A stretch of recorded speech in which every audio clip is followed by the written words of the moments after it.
pagi teman-teman sekalian. Pada kesempatan ini kita akan membahas tentang pemikiran Gilles Deleuze, masih filsafat dari Gilles Deleuze.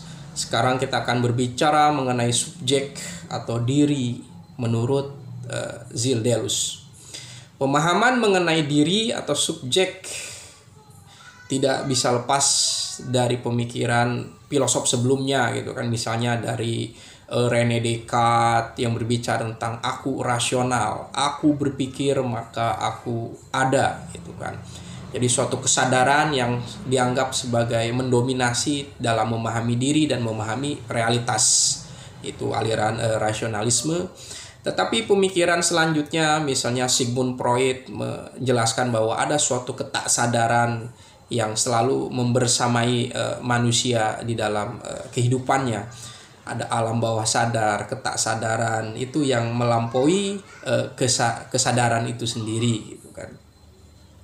Jadi menurut Jacques Lacan, subjek selalu terbelah. Dia mengalami suatu ketegangan antara kejelasan, ketidakjelasan, ingin memuaskan diri tapi tidak pernah bisa mendapatkan kepuasan itu sendiri.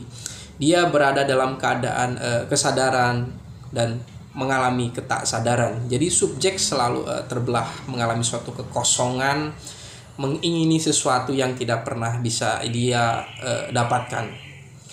Sehingga dalam ketaksadaran pun itu harus dipahami bahwa dia tetap menginginkan sesuatu.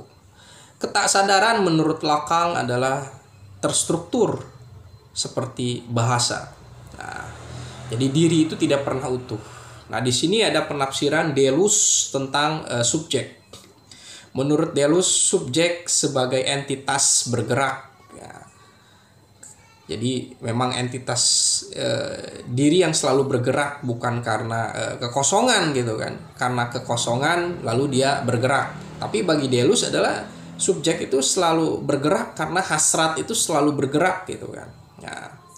Dan karena bergerak maka dia akan selalu menjadi, tidak ada sesuatu yang terpusat, tidak ada sesuatu yang memiliki akar gitu, akar substansi gitu. Tidak terikat pada struktur statis gitu kan. Nah, bahasa itu bagian dari mesin hasrat gitu, bukan upaya berawal dari bahasa gitu kan. Nah, ini perbedaan antara Deleuze dengan Lacan. Jadi bagi Deleuze ya memang subjek diri itu selalu bergerak, dia memiliki hasrat, dan bahasa itu bagian dari mesin hasrat itu. Jadi bukan karena kekosongan gitu, karena ya memang diri manusia atau subjek ini selalu dinamis, selalu bergerak. Kenapa selalu bergerak? Karena hasrat itu yang menghendaki demikian. Dan bahasa merepresi, struktur sosial merepresi, ya tentu saja itu bagian dari dialektika antara diri dengan realitas lain dirinya. Lacan menekankan struktur linguistik bahasa dan simbolisme sebagai kunci memahami psikoanalisis. Jadi Lacan dengan pendekatan linguistik Ferdinand de Saussure, kemudian psikoanalisis ingin memahami tentang perkembangan diri atau manusia, baik yang neurosis, psikosis atau perversi gitu kan. Nah, bagi Deleuze, bahasa dan simbol sebagai bagian dari mesin produksi hasrat atau desiring production, tidak sebagai pusat gitu kan. Jadi bahasa jadi di sini Deleuze lebih mengambil posisi untuk mencari penyebab adanya keperluan terhadap bahasa. Adanya keperluan terhadap bahasa karena di sana ada hasrat. Lalu bagaimana hasrat itu bisa diekspresikan? Ya lewat salah satunya lewat bahasa. Deleuze menolak pemikiran tentang identitas. Identitas itu kan ya dalam prinsip logika itu adalah A sama dengan A, A tidak sama dengan B.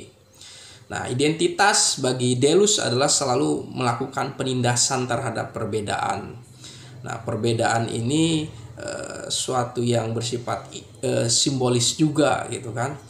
sesuatu yang simbolis, segala yang banyak, entitas yang realitas banyak di dunia ini dianggap hanya sebagai sesuatu yang satu. Identitas dipandang sebagai hal yang tetap atau substansi gitu kan. Ya seperti Spinoza tentang substansi, bahwa segala sesuatu di dunia ini adalah satu. Meskipun di sini Deleuze mengagumi prinsip etika atau conatus dari Spinoza, tetapi Deleuze tidak satu pendapat dengan Spinoza tentang substansi. Identitas dipandang sebagai hal yang tetap, dasar yang stabil untuk mengetahui dan menahan sesuatu, memahami sesuatu.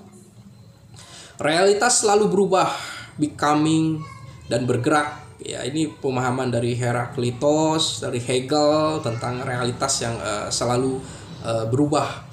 Maka realitas selalu berubah, maka pemikiran kita pun selalu berubah. Ada dialektika, tesis, antitesis, dan sintesis. Ini pemikiran Hegel.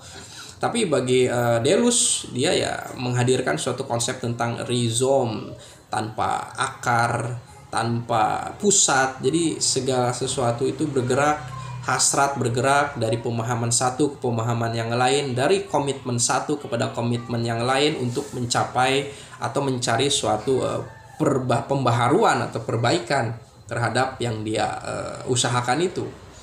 Dunia tidak tersusun dari A sama dengan A, tapi dari perbedaan